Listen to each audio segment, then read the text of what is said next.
Hello, Tommy. How are you doing today? Oh, I'm good. How are you? Absolutely fantastic. Right off the start, I got to tell you, Ready to Love, thank you so much for believing that men and women in their 30s and 40s are still very beautiful.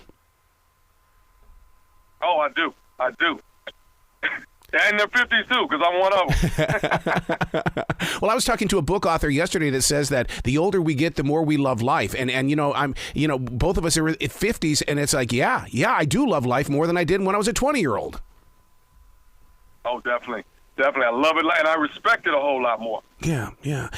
With you being on this show, right away, only because I'm in the business, do you get any time to show prep, or each episode, is it all about the moment of fun right here?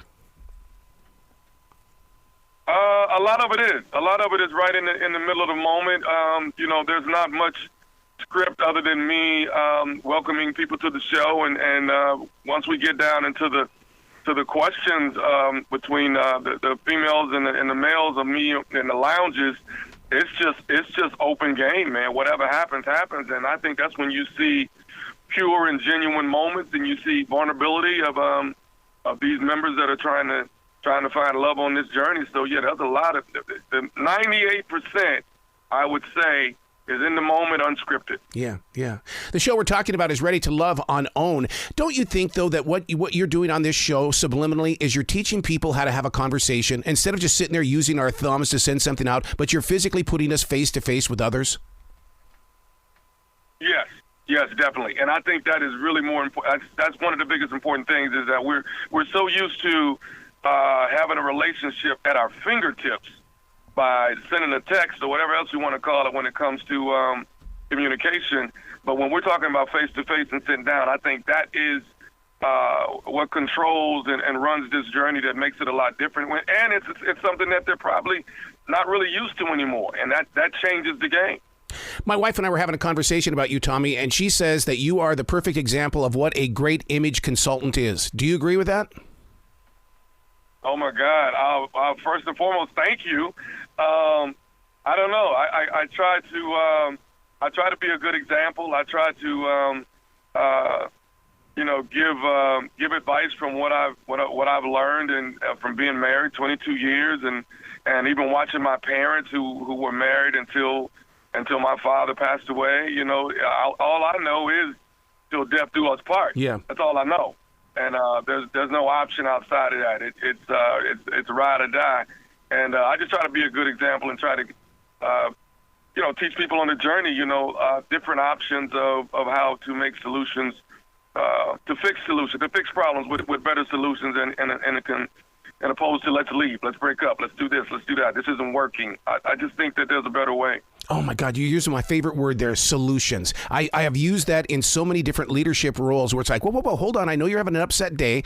Let's find a solution. Once we find the solution, we've got it made. Yep. You know what? If couples learn to have uncomfortable conversations, it will make a healthy relationship. Yes. All you have to do is just be open and say, you know what, this is uncomfortable for both of us, but let's talk about it, and let's get it out there. And the moment we get it out there, the moment we release it in the air and start talking about it, it gets easier and easier. And then next thing you know, we're dealing with it. We're coping with it. And next thing you know, we've gotten past it. How emotional is it for you, though, to step into other people's need and want for love? Because that seems to be like a roller coaster ride. It is because you know what, you want to handle it in a delicate manner, because you really want to make sure you're giving the right advice at the right time. You want to make sure that you're guiding them in the right direction, and sometimes it's got to be tough advice. Sometimes you got to say, hey, you know what? I don't think this is the person for you. I don't, and that's just my opinion. I could be 100% wrong. But I don't think this is the right guy, or I don't think this is the right girl for you. Let's move around with the other people that are on this journey and see what else you find. Oh, my God. Just take a look around. Keep moving. Yeah, but how many times, Tommy, in our growing up life did we hear, no, this is not right for you, and we did it anyway? We did it anyway. And how many times have we chose the same type of person over and over, and we keep choosing the wrong type. And until finally you pick something completely different, say, oh my God, I should have done this 10 years ago.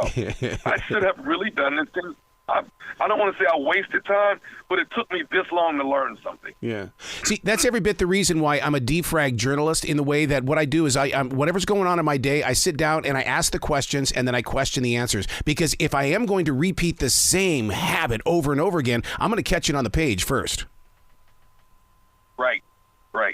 Right. And you're going to know that you did it. Yep.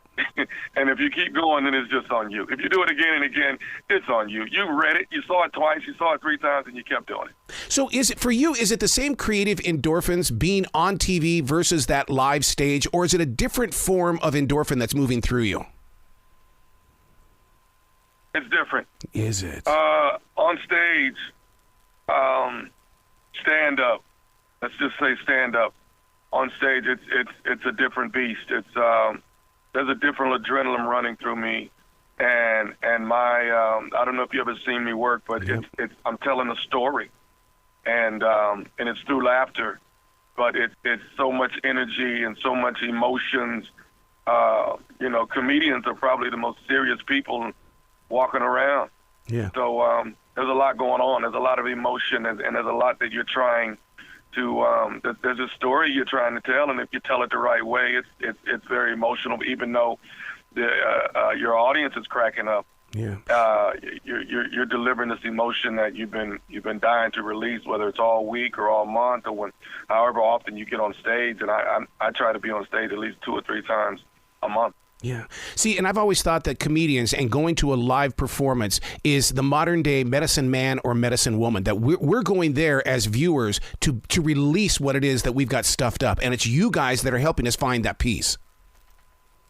Yeah, it's us, but at the same time, us releasing what we have is medicine for us as well. Isn't that amazing? So it's working for both ways. Everybody's winning. We want you to win. We want you to come. We want you to get the laughter. We want you to release the tension that you have. We want you to walk away from whatever problem you got, or within our material, maybe we've touched on something that's going on in your life anyway. Yeah. The show we're talking about is Ready to Love on OWN. I would love to see some research on viewers and how they're reacting during the moments where we catch a tear. And I mean, I'm a guy and I catch a tear. And it's like, oh my God, I can't believe they got into my heart that way.